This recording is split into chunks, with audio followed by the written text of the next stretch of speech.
Indonesia merupakan negara hukum. Ini tertuang dalam Undang-Undang Dasar 1945 Pasal 1 Ayat 3 yang berbunyi, negara Indonesia adalah negara hukum. Negara hukum yang dianut Indonesia adalah negara hukum yang senantiasa mempertimbangkan segala tindakan pada dua landasan, yakni dari segi kegunaan atau tujuan dan dari segi landasan hukumnya.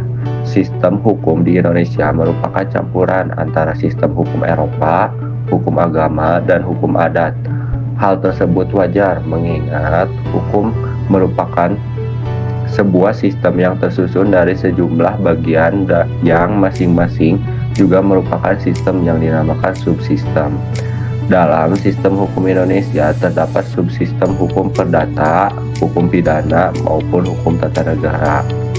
Pada penjelasan kali ini, kami akan merujuk pada hukum pidana. Hukum pidana atau hukum kriminal adalah keseluruhan dari peraturan-peraturan yang menentukan perbuatan apa yang dilarang dan terlarang, termasuk ke dalam tindak pidana, serta menentukan hukum apa yang dapat dijatuhkan terhadap yang melakukan. Dengan demikian, hukum pidana bukanlah mengadapkan norma hukum sendiri, melainkan sudah terletak pada norma lain dan sanksi pidana. Diadakan untuk menguatkan ditaati norma-norma lain tersebut, misalnya norma agama dan norma kesusilaan.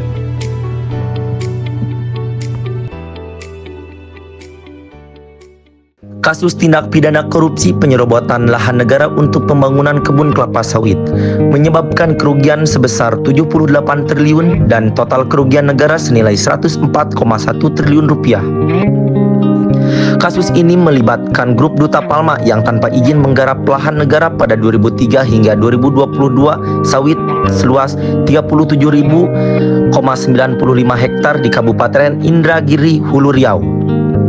Pengadilan Negeri Jakarta Pusat telah mengeluarkan vonis terhadap pelaku yang terlibat termasuk Surya Darmagi, pemilik grup Duta Palma, yakni pidana penjara selama 15 tahun dan denda 1 miliar rupiah. Pelaku lainnya adalah Rajat Samsi Rahman, mantan Bupati Indragiri Hulu, yakni dihukum 9 tahun penjara. Surya Darmadi terbukti melakukan tindak pidana sebagaimana dakwaan primer. Pertama, pasal 2 ayat 1 Janto, pasal 18 Undang-Undang Nomor 31 Tahun 1999 tentang pemberantasan tindak pidana korupsi sebagaimana diubah dengan Undang-Undang Nomor 20 Tahun 2001. Upaya menjaga persatuan dan kesatuan di Negara Kesatuan Republik Indonesia. Berikut adalah langkah-langkah yang relevan. Pertama, penegakan hukum yang tegas dan transparan. Penegakan hukum yang tegas dan transparan menguatkan lembaga anti korupsi seperti Komisi Pemberantasan Korupsi atau KPK, kejaksaan, dan kepolisian agar bekerja secara profesional, independen, dan transparan. Memastikan setiap proses hukum terhadap pelaku korupsi dilakukan secara adil tanpa memandang jabatan atau status sosial pelaku. Selanjutnya, pembaharuan regulasi. Pembaharuan regulasi mengoptimalkan penerapan Undang-Undang Tindak Pidana Korupsi, Undang-Undang Nomor 31 Tahun 1999, Undang-Undang Nomor 20 Tahun 2001, dengan menambahkan aturan yang lebih tegas untuk mencegah korupsi di semua lini pemerintahan, meningkatkan sanksi hukum agar memiliki efek jera bagi pelaku korupsi. Yang ketiga ada pendidikan anti korupsi. Mengintegrasikan pendidikan anti korupsi ke dalam kurikulum sekolah dan perguruan tinggi untuk membentuk generasi yang lebih sadar akan bahaya korupsi, melibatkan masyarakat melalui kampanye publik tentang pentingnya integritas dan transparansi dalam kehidupan bermasyarakat. Yang keempat, pengawasan dan transparansi publik. Mengembangkan sistem pengawasan internal dan eksternal di lembaga pemerintah untuk mencegah peluang korupsi. Memanfaatkan teknologi informasi e-government untuk meningkatkan transparansi dalam pelayanan publik dan pengelolaan keuangan negara. Lalu yang kelima ada pemberdayaan masyarakat.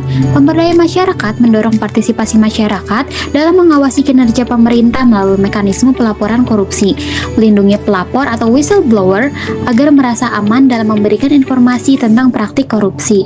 Lalu selanjutnya ada reformasi birokrasi, yaitu memperbaiki sistem birokrasi untuk mengurangi peluang korupsi, seperti penyederhanaan prosedur maladministrasi, dan penghapusan budaya gratifikasi, memastikan pejabat publik memiliki integritas tinggi melalui seleksi yang ketat dan evaluasi berkala. Kerjasama internasional fungsinya yang pertama memperkuat kerjasama internasional dalam melacak aset hasil korupsi yang disembunyikan di luar negeri.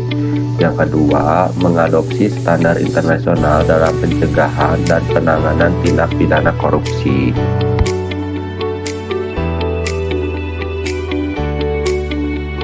Partisipasi dalam upaya menjaga persatuan dan kesatuan Republik Indonesia di bidang hukum. Partisipasi masyarakat dalam menjaga dan mempertahankan NKRI di bidang hukum pidana sangat penting untuk menciptakan keadilan, mencegah tindak pidana, dan memastikan tegaknya supremasi hukum. Berikut adalah bentuk-bentuk partisipasi tersebut. 1. Melaporkan tindakan pidana. Masyarakat dapat berperan aktif dengan melaporkan tindakan pidana seperti korupsi, pencurian, atau kejahatan lainnya kepada aparat penegak hukum. Bisa juga menggunakan pemanfaatan aplikasi atau layanan pengaduan masyarakat seperti lapor atau unit pengaduan di kepolisian. 2. Menaati hukum. Setiap warga negara wajib mematuhi peraturan hukum yang berlaku untuk mencegah tindak pidana dan juga tidak melakukan tindakan main hakim sendiri dan menyerahkan penegakan hukum kepada pihak berwenang. 3. Mendukung kebijakan anti kejahatan. Mendukung upaya pemerintah dalam pemberantasan tindak pidana tertentu seperti narkotika, korupsi, atau terorisme, dan juga aktif mengikuti program masyarakat seperti kampanye anti narkoba, pencegahan korupsi, atau penanggulangan kejahatan berbasis komunitas. Yang keempat, membentuk komunitas kesadaran hukum, yang mana membentuk kelompok-kelompok masyarakat sadar hukum untuk mendukung penyelesaian konflik secara damai dan pencegahan kejahatan di tingkat lokal. Lalu berpartisipasi dalam kegiatan seperti mediasi masyarakat dan penyelesaian masalah hukum secara kekeluargaan. Lalu selanjutnya itu mendorong reformasi hukum, yang mana terlibat dalam advokasi untuk pembaharuan peraturan perundang-undangan yang tidak relevan atau diskriminatif. Lalu menggunakan hak politik untuk memilih pemimpin yang memiliki komitmen kuat terhadap penegakan hukum. Yang terakhir, kolaborasi dengan aparat penegak hukum, yang mana di sini itu menjalin kerjasama antara masyarakat dan aparat hukum dalam menjaga ketertiban, seperti program keamanan lingkungan yaitu Siskamling, dan berpartisipasi dalam forum diskusi hukum untuk memberikan masukan dan pandangan terhadap kebijakan hukum yang dirancang oleh pemerintah.